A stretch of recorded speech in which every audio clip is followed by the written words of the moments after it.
This is the second of the weeks of tithing, my friends, and also I'll just give a short little talk, and then we'll have two witnesses come up and give a short little talk as well. When my parents moved to Lancaster in the early 60s, my dad rejoined the Christian men's breakfast.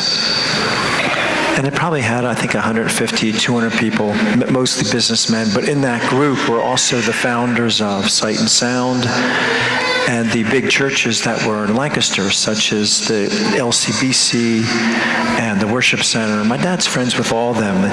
He was the only Catholic in this whole little group. And it's pretty funny because most of those are not particularly fond of the Catholic Church, but they love my dad. But they would have breakfast, and then they would have a talk. And my dad was telling me that they were giving this one talk on tithing one day. And one of the people that worked, there was a young man that worked for one of these churches, and he went to Brazil for a year. And he was there for 2 months, and he had this dream, and I think his name was Lee. And he said, "Lee, you're not preaching the gospel in this dream." He was having this dialogue with God. And he responded, he said, "What do you mean I'm not preaching the gospel? I'm preaching the salvation message." He said, "I'm preaching conversion, repentance, I'm preaching charity, I'm preaching morality.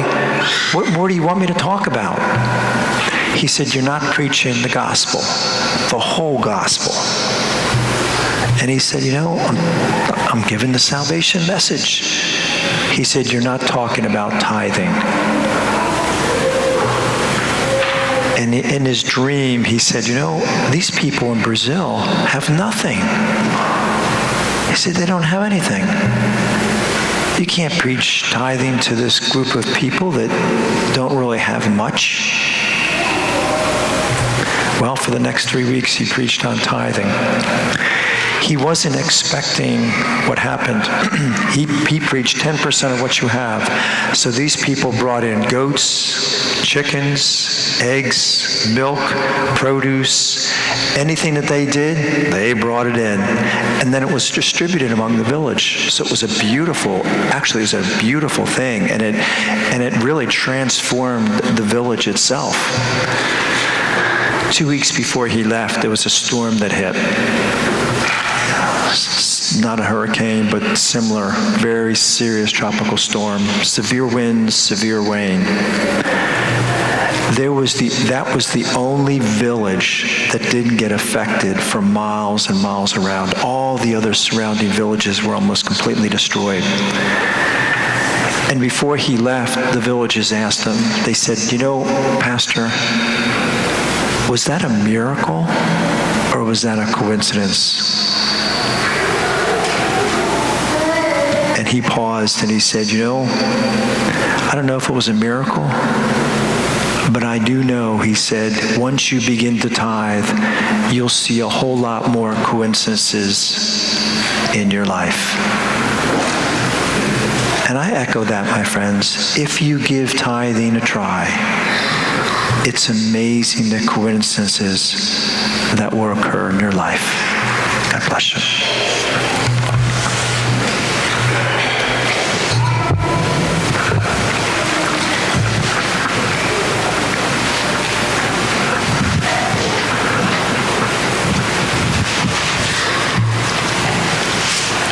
Good morning. My name's Annette Price, and I'm a member of St. Jude Thaddeus Parish in Mifflintown, Pennsylvania, and I'm here to share my tithing journey with you. We first heard about tithing in our hometown parish. It was a thriving parish, and being a young married couple with 3 small children, we didn't give it much thought. The financial burden of the parish was someone else's responsibility, certainly not ours. As many young families, we struggled to make ends meet. We gave what we thought we could spare at the time, with some weeks giving nothing at all. We worried about how we were going to endure the demands of everyday life. Seeking God's guidance was often an afterthought. It was during the pregnancy of my 4th child with medical difficulties that I began bargaining with God. I promise if you would only. It wasn't until the actual birth of Emma that we fully surrendered. My near-death experience, drawing me towards a peaceful, radiant white light, the feeling of endless love and beauty, was heavenly and short-lived. I felt the presence of God letting me know it wasn't my time, and I had more to do for my family, which included him. My descent into reality was that of gratitude. Afterwards, we began regular weekly tithing with prayer as we wrote each check. As our income changed, so did our tithing, but never our gratefulness for the blessings. Every decision was made with the guidance of God. My husband was able to attend college full-time, quitting his job of 12 years. Graduating in 3 years, he successfully found his way in the professional job market. Our 4 children attended and graduated college.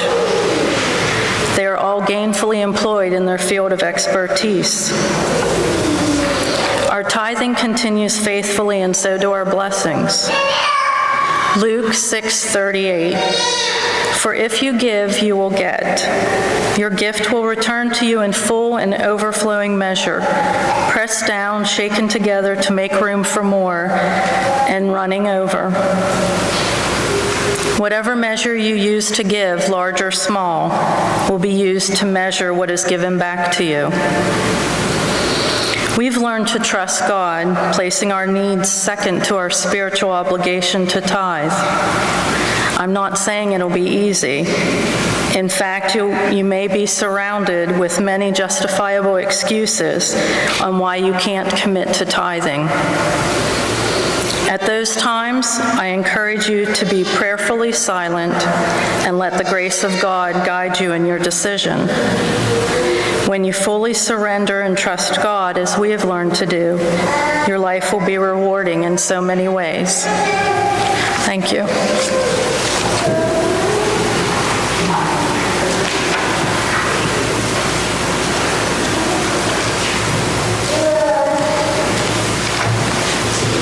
Good morning.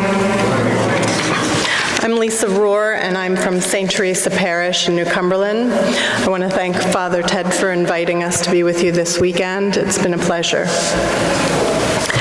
I first heard about tithing about 16 years ago, the same way you're hearing about it today. At that time, I was 5 months pregnant with my second child, and my son was 15 months old. So my initial reaction was, God certainly doesn't mean me. We were giving very little in our envelopes each week, but felt that we really couldn't afford more than that. Charity begins at home. After reflecting upon what it meant to tithe and discussing the subject with my husband, we decided we would try it. I was not ready to completely commit to the idea. I was worried that giving more would really hurt us. I received the bulk of my income quarterly at that time. So when we did decide to begin tithing, I wrote the first check based upon 3 months of income. I looked at it and thought, that is way too much money to give the church. But I did give it to the church. And interestingly, it got easier. Not only that, but I no longer worried whether I was giving enough. It really freed me up. Was it a sacrifice? Absolutely. But sacrifice means to make holy. In my mind, tithing is a call to holiness. God blessed me before I began to tithe. God's blessings are not based upon my tithe. My tithe is my thank you to God for all He has done for me. Through tithing, I have learned to surrender in many ways. I learned to rely on God and quit my career to raise my kids.